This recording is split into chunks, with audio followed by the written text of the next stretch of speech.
Selamat menyaksikan. Assalamualaikum warahmatullahi wabarakatuh. Perkenalkan, nama saya Nanda Prihatini, NIM 1921-821, kelas PGSD 2A Universitas Muhammadiyah Purworejo. Di sini saya akan membahas 8 bab materi yang telah dipelajari di semester 2 ini.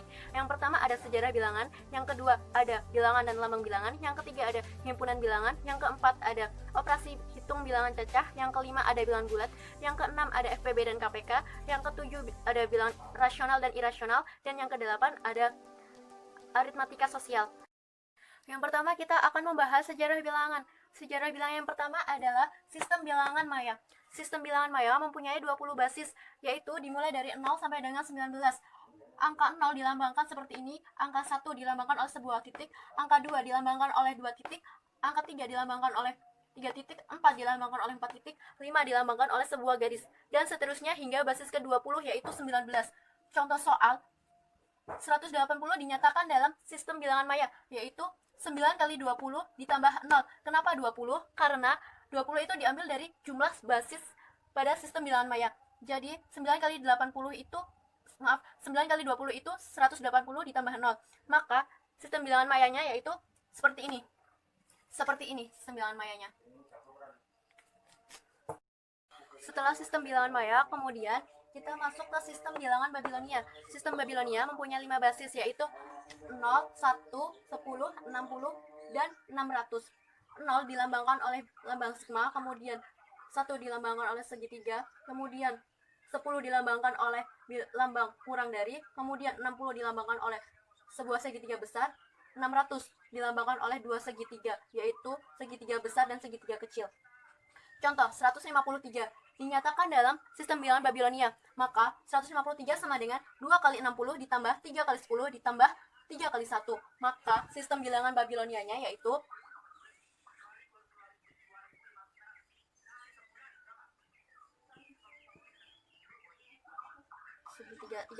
segitiga kecil. Nah, ini hasil dari sistem bilangan Babilonia. Kemudian sistem bilangan Romawi. Sistem bilangan Romawi mempunyai basis 7, yaitu 1, 5, 10, 50, 100, 500, dan 1000. 1 dilambangkan oleh huruf I besar, kemudian 5 dilambangkan oleh huruf V, 10 dilambangkan oleh huruf X, 50 dilambangkan oleh huruf L, 100 dilambangkan oleh huruf C, 500 dilambangkan oleh huruf D, dan 1000 dilambangkan oleh huruf M. Contoh 180 dinyatakan dalam sistem bilangan Romawi. Maka hasilnya C, L, X, X, X. Kemudian yang terakhir yaitu sistem bilangan Hindu-Arab. Sistem numerasi Hindu-Arab merupakan sistem numerasi yang paling banyak ditemukan sekarang ini.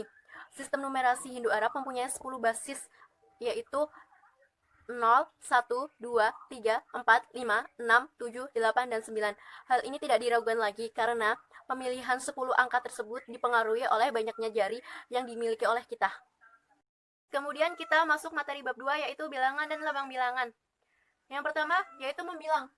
Membilang yaitu menghitung dengan menyebut satu persatu untuk mengetahui banyaknya. Di sini saya akan memberikan sebuah contoh gambar bintang dan bulan. Jadi kita pasangkan sebuah bintang ini dengan bulan ini dengan tanda penghubung tengah di sini. Ini yang pertama bisa dinamakan sama banyak. Yang kedua pun juga sama banyak. Yang ketiga tidak ada pasangannya, maka ini tidak sama banyak.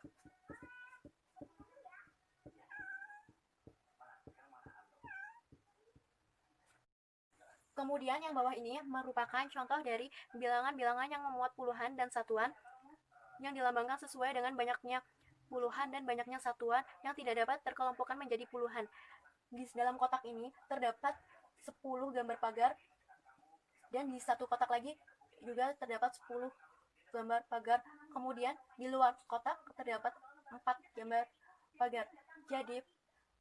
Jadi 2 bisa dikatakan menjadi 2 puluhan dan 4 satuan sama dengan 24. Kemudian ada nilai tempat. Suatu numerasi disebut nilai tempat jika nilai dari lambang yang digunakan menerapkan aturan tempat sehingga lambang yang sama memiliki nilai yang tidak sama karena tempatnya atau posisinya. Contohnya 3754. 3 kali 10 pangkat 3 ditambah 7 kali 10 pangkat 2 ditambah 5 kali 10 pangkat 1 ditambah 4 sama dengan 3754. Kemudian ada bilangan kardinal dan ordinal. Bilangan kardinal adalah suatu bilangan yang menyatakan banyaknya anggota suatu himpunan. Contohnya, Ari mempunyai 3 pena. Nah, 3 pena ini menyatakan banyaknya anggota suatu himpunan. Kemudian, bilangan ordinal. Bilangan ordinal menyatakan suatu urutan atau letak atau posisi atau juga kedudukan. Contohnya, mobil yang ketiga di halaman itu berwarna biru. Nah, bilangan ordinalnya yaitu ketiga. Ketiga itu merupakan suatu urutan. Jadi, ketiga itu merupakan bilangan ordinal. Kemudian kita masuk bab 3 yaitu himpunan bilangan. Yang pertama ada bilangan cacah. Bilangan cacah adalah himpunan bagian dari bilangan bulat yang dimulai dari 0 dan dilanjutkan 1, 2, 3, dan seterusnya. Bilangan cacah merupakan gabungan dari 0 dan bilangan asli. Lalu ada bilangan genap dan bilangan gansal atau ganjil. Bilangan genap dan gansal merupakan dua jenis penggolongan bilangan bulat atau paritas. Nah, yang pertama bilangan genap. Bilangan genap adalah penggolongan bilangan yang habis dibagi dua. Himpunan bilangannya yaitu negatif 8, negatif 6, negatif 4, negatif 2, 0, 2, 4, 6, 8, dan seterusnya. Catatan. 0 secara teoritis merupakan angka genap.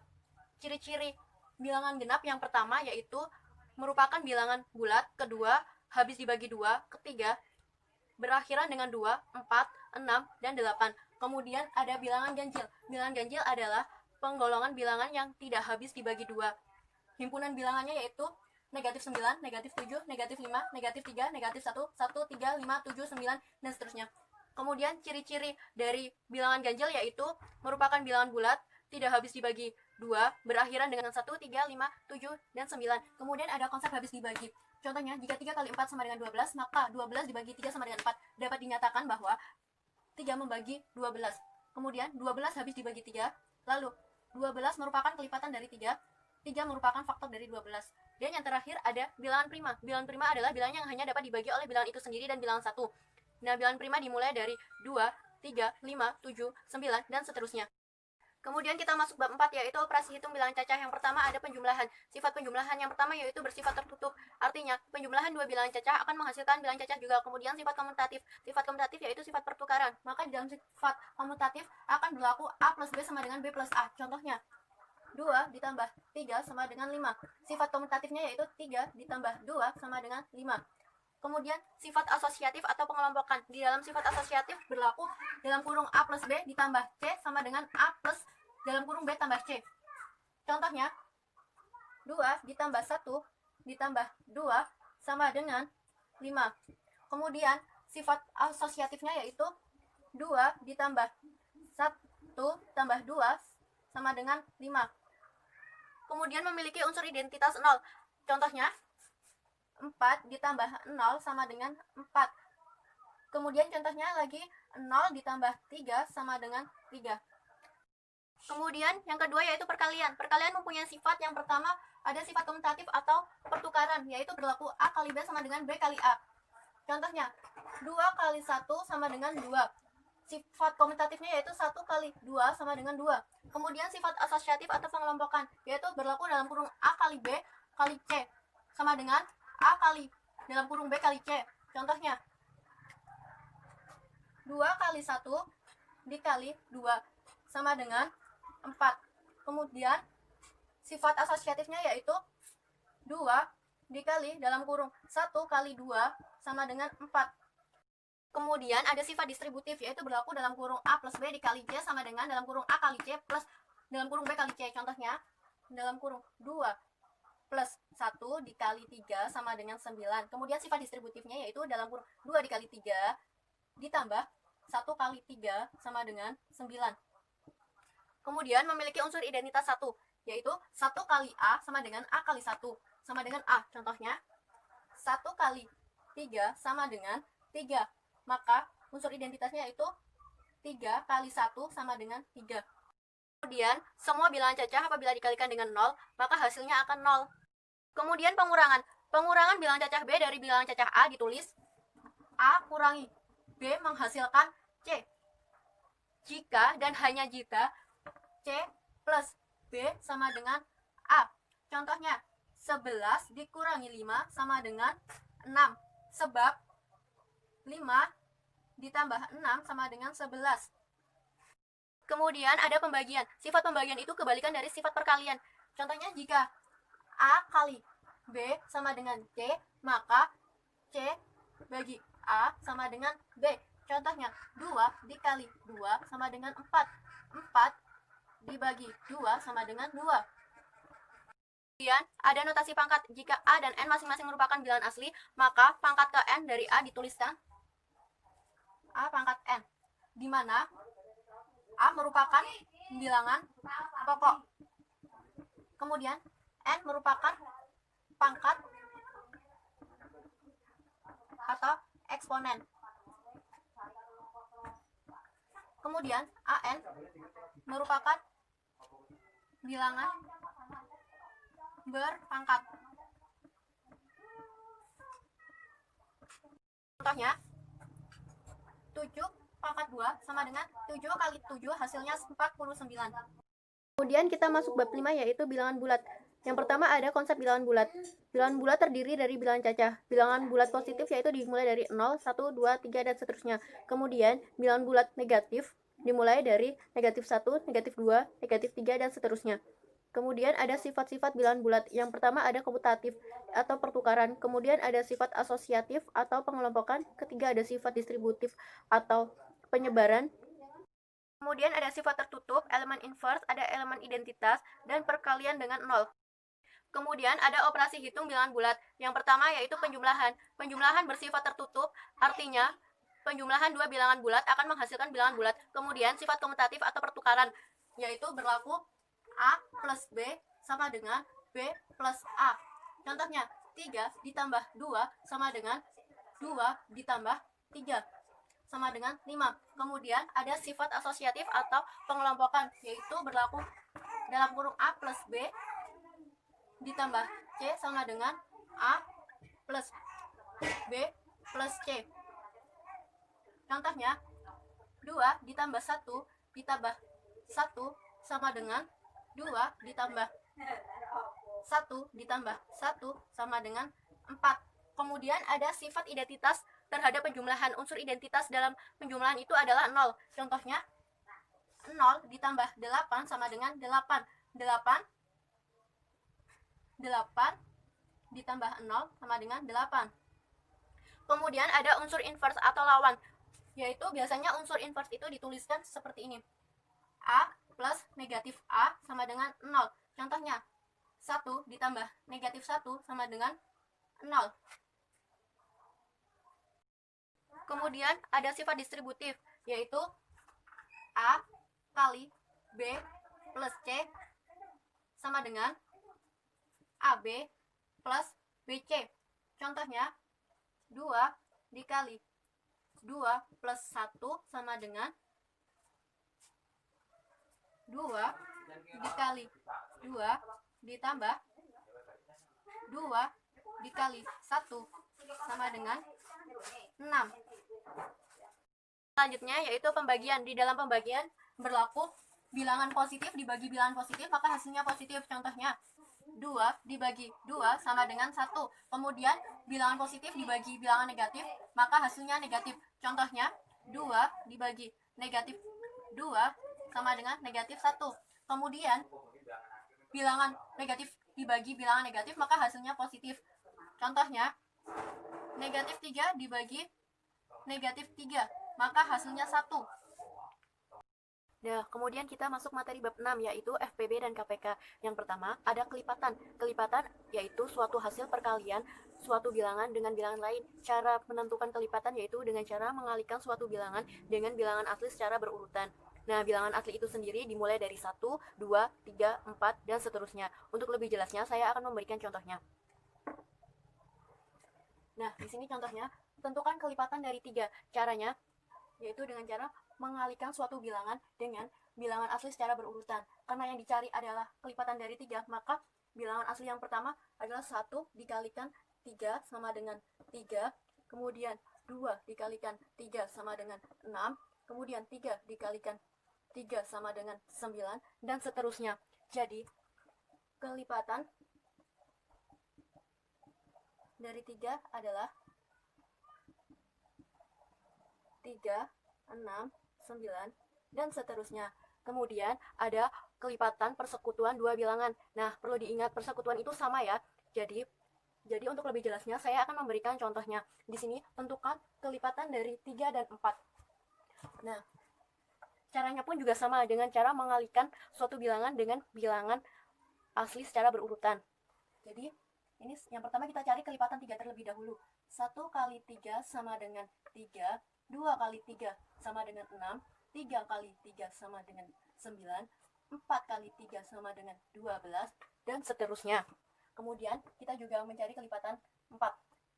1 kali 4 sama dengan 4, 2 kali 4 sama dengan 8, 3 kali 4 sama dengan 12, 4 kali 4 sama dengan 16, dan seterusnya.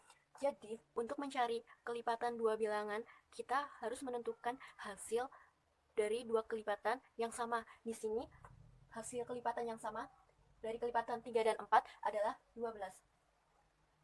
Jadi, kelipatan persekutuan dua bilangan antara 3 dan 4 adalah 12. Kemudian kita masuk ke faktor. Faktor adalah bilangan yang dapat dikalikan untuk membentuk bilangan tersebut. Di sini saya akan memberikan contoh, yaitu tentukan faktor dari 24. Cara menentukan faktor itu sama dengan cara menentukan kelipatan, yaitu dengan cara mengalihkan suatu bilangan dengan bilangan asli secara berurutan. Nah, di sini kan terdapat dua bagian kolom. Di sebelah sini untuk meletakkan bilangan asli, dan di sini untuk meletakkan bilangan lain yang apabila dikalikan bilangan asli akan menghasilkan 24.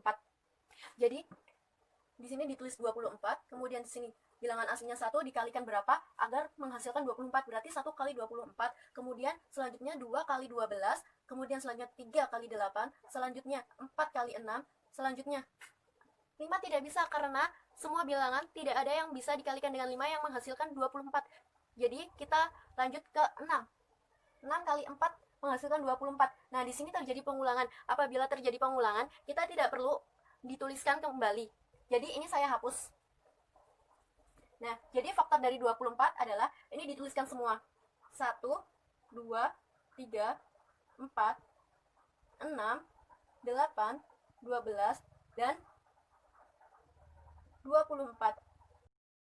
Kemudian ada faktor prima. Faktor prima adalah faktor-faktor dari suatu bilangan yang merupakan bilangan prima. Nah, bilangan prima itu sendiri adalah suatu bilangan yang hanya dapat dibagi oleh bilangan itu sendiri dan bilangan satu. Bilangan prima dimulai dari 2, 3, 5, 7, 9, dan seterusnya. Di sini saya akan memberikan contoh tentukan faktor prima dari 24. Saya akan menggunakan cara pohon faktor. 24 dibagi bilangan prima, yaitu 2, 12, 12 dibagi bilangan prima lagi 2, 6, kemudian 6 dibagi bilangan prima 2, menghasilkan 3. Jadi prima dari 24 adalah 2, 2, 2, dan 3. Kita tuliskan di sini. Faktor prima 24 adalah 2 kali 2 kali 2 kali 3 atau 2 pangkat 3 kali 3. Kemudian selanjutnya ada FPB dan KPK. FPB itu faktor persekutuan terbesar dan KPK adalah faktor persekutuan terkecil. Yang di sini saya mempunyai contoh tentukan KPK dari 12 dan 15. Saya menggunakan pohon faktor. 12 dibagi bilangan prima 2 sama dengan 6. 6 dibagi bilangan prima 2 menghasilkan 3. Kemudian 15. 15 dibagi bilangan prima 3 menjadi 5. Kemudian KPK-nya yaitu 2 pangkat 2 kali 3 kali 5 sama dengan 60. Kemudian FPB. FPB di sini saya mempunyai contoh FPB 15 dan 20. Nah, cara pengerjaannya pun juga menggunakan pohon faktor. 15 dibagi bilangan prima 3 menjadi 5, kemudian 20 dibagi bilangan prima 2 menjadi 10, kemudian 10 dibagi bilangan prima 2 menjadi 5. Nah, FPB dari 15 dan 20 adalah 5. Kemudian kita masuk bab 7, yaitu bilangan rasional dan irasional. Bilangan rasional merupakan bilangan yang hanya dapat dinyatakan sebagai perbandingan dua bilangan bulat A dan B. Ditulis A per B dengan syarat B tidak sama dengan 0. Dua bilangan rasional sama jika dan hanya jika keduanya dinyatakan oleh pecahan-pecahan dari suatu kelas-kelas ekuivalen yang sama. Di sini ada contoh dari bilangan rasional desimal berulang teratur. Contohnya 1/8 sama dengan 0,12500 sekian. Maka 0 termasuk ke dalam bilangan desimal berulang teratur. Kemudian ada pecahan desimal tidak berakhir dan berulang teratur. Contohnya 2/9 sama dengan 0,2222 sekian sama dengan 0,2. Kemudian ada 5/7 sama dengan 0,135, 135, 135, dan seterusnya sama dengan 0,135. Lalu ada bilangan irasional. Bilangan irasional adalah bilangan yang tidak rasional. Bilangan irasional tidak dapat dinyatakan sebagai perbandingan bilangan bulat A dan B dengan syarat B tidak sama dengan 0. Lalu di sini saya mempunyai contoh bilangan irasional. Tunjukkan 7 kali akar 2 adalah irasional. Maka penyelesaiannya 7 akar 2 sama dengan A per B sama dengan 1/7 kali 7 akar 2 sama dengan 1/7 kali A per B sama dengan akar 2 sama dengan A per 7B. A per 7B bersifat rasional, maka akar 2 rasional. Tetapi terjadi kontradiksi, maka pengandaian tersebut salah. Dengan demikian, 7 akar 2 bersifat irasional. Kemudian ada operasi hitung bilangan cacat. Jika A per B dan C per D sembarang bilangan-bilangan rasional, maka dalam penjumlahan berlaku A per B ditambah C per D sama dengan AD ditambah BC per BD. Contoh, 2/5 ditambah negatif 1/5 sama dengan 2 ditambah negatif 1/5 sama dengan 1/5. Kemudian pengurangan. Di dalam pengurangan berlaku A per B dikurangi C per D sama dengan AD dikurangi BC per BD. Contohnya, 2/5 ditambah negatif 1/5 sama dengan 2 dikurangi negatif 1/5 sama dengan 3/5.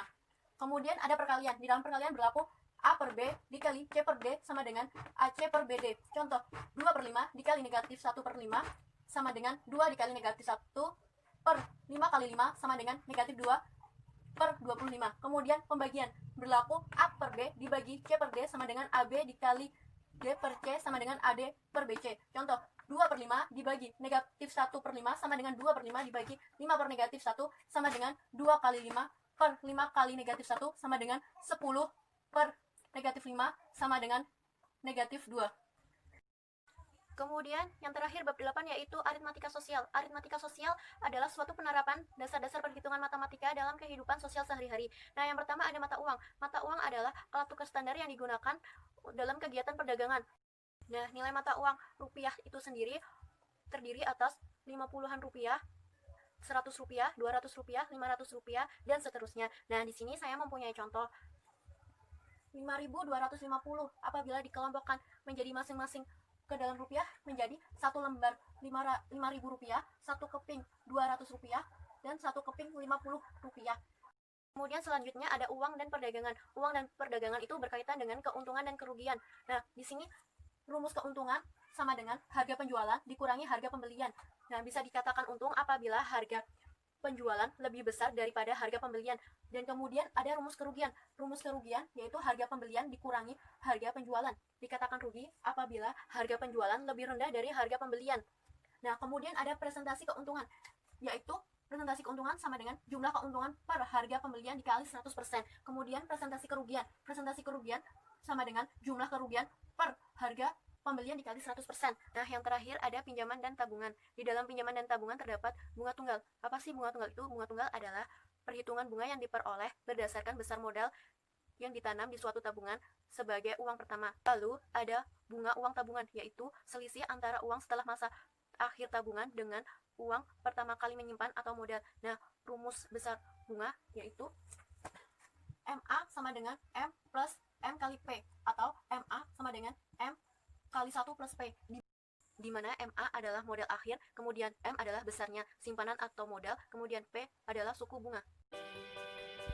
Cukup sekian, semoga bermanfaat and thank you for watching.